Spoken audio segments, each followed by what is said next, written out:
Hi, നമുക്കിന്ന് നിഷാറാണിയെ പരിചയപ്പെട്ടാലോ?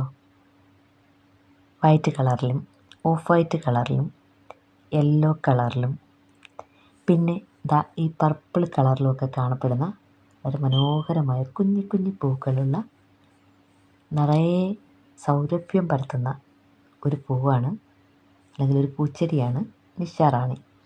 ഇനിയും എന്താണ് നിഷാറാണി എന്ന പേര് വരാൻ എന്ന കാരണമാവും നമ്മളൊക്കെ ചിന്തിക്കുക അല്ലേ? അതിനും ഒരു കാരണമുണ്ട്. സന്ധ്യ കഴിഞ്ഞിട്ട് മാത്രമേ ഈ പൂക്കൾ വിടരാറുള്ളൂ.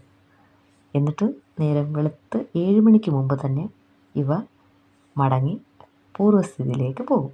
അതായത് ഇങ്ങനെ മുട്ടുപോലെ തന്നെ ആയി നിൽക്കും.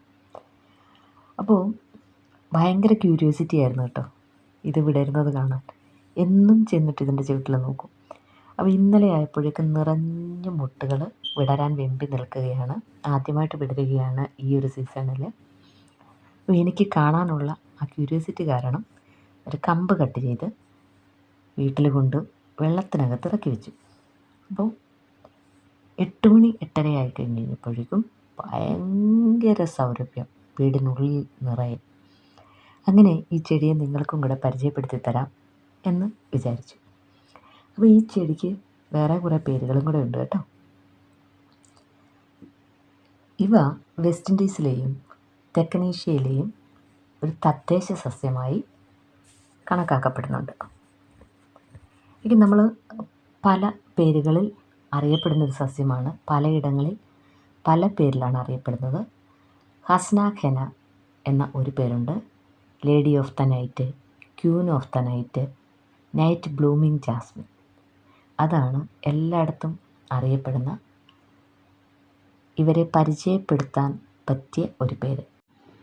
നമ്മളിതേ ജാസ്മിൻ എന്ന് പേരിട്ട് വിളിക്കുന്നുണ്ട്, നൈറ്റ് ബ്ലൂമിങ് ജാസ്മിൻ എന്ന് പറയുന്നുണ്ട്. പക്ഷേ നമ്മുടെ മുല്ലപ്പൂവിൻ്റെ മണമല്ല ഇവയ്ക്കുള്ളത്. ആ സൗരഭ്യത്തിൽ നിന്ന് വ്യത്യസ്തമേറിയ, നമ്മളൊക്കെ ആഗ്രഹിക്കുന്ന രീതിയിലുള്ള ഒരു നല്ല മണമാണ് ഇതിനുള്ളത്. ഇത് കുഞ്ഞു കുട്ടികൾക്കൊക്കെ ചിലപ്പം അലർജറ്റിക് പ്രോബ്ലം ഉണ്ടായേക്കാം ഈ മണം. പക്ഷേ എനിക്ക് അലർജിയുള്ള ഒരു വ്യക്തിയാണ്. പക്ഷേ ഇതുകൊണ്ട് എനിക്ക് അലർജറ്റിക് പ്രോബ്ലം ഒന്നും ഇതുവരെ ഉണ്ടായില്ല. അത് 2 ദിവസമായിട്ട് ഞാൻ ഇതിൻ്റെ അടുത്തുനിന്ന് മാറാതെ നിൽക്കുകയാണ്. കാരണം ഇത് വിടരുന്നത് എനിക്ക് കാണാനുള്ള ഒരാഗ്രഹമുണ്ട്. അപ്പോൾ ഇന്നലെ ഫുള്ള് അതിൻ്റെ ചുവട്ടിലിരുന്നു. പക്ഷേ രാത്രി വിടരുന്നത് കാണാൻ എനിക്ക് പറ്റിയില്ല. ഇവിടുത്തെ സാഹചര്യം അറിയാമല്ലോ. സന്ധ്യയ്ക്ക് മുമ്പേ നമ്മൾ വീട്ടിനുള്ളിൽ കയറി ലോക്ക് ചെയ്യും. അപ്പോൾ അതുകൊണ്ട് ശരിക്കും ഇത് വിടർന്നത് കാണാൻ പറ്റിയിട്ടില്ല. പക്ഷെ ഒരു തണ്ട് കട്ട് ചെയ്ത് വെച്ചത് വിടർന്നിട്ടുണ്ടായിരുന്നു.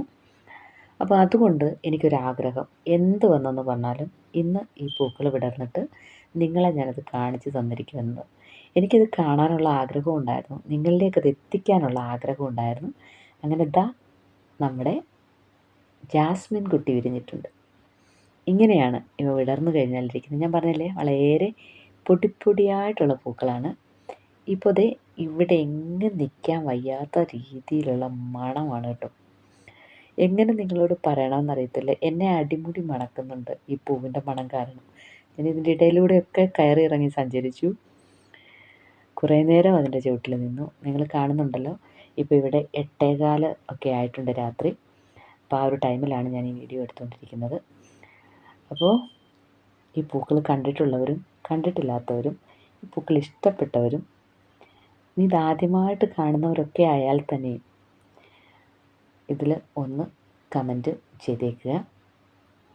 എത്രത്തോളം നിങ്ങൾക്കൊക്കെ ഇതിഷ്ടമായി എന്നെനിക്കറിയണം. അപ്പോൾ അങ്ങനെ ഇസ്രയേലിലെ പുതിയ കാഴ്ചകളും വിശേഷങ്ങളും ചെടികളും ഒക്കെയായി നമുക്ക് വീണ്ടും കാണാം.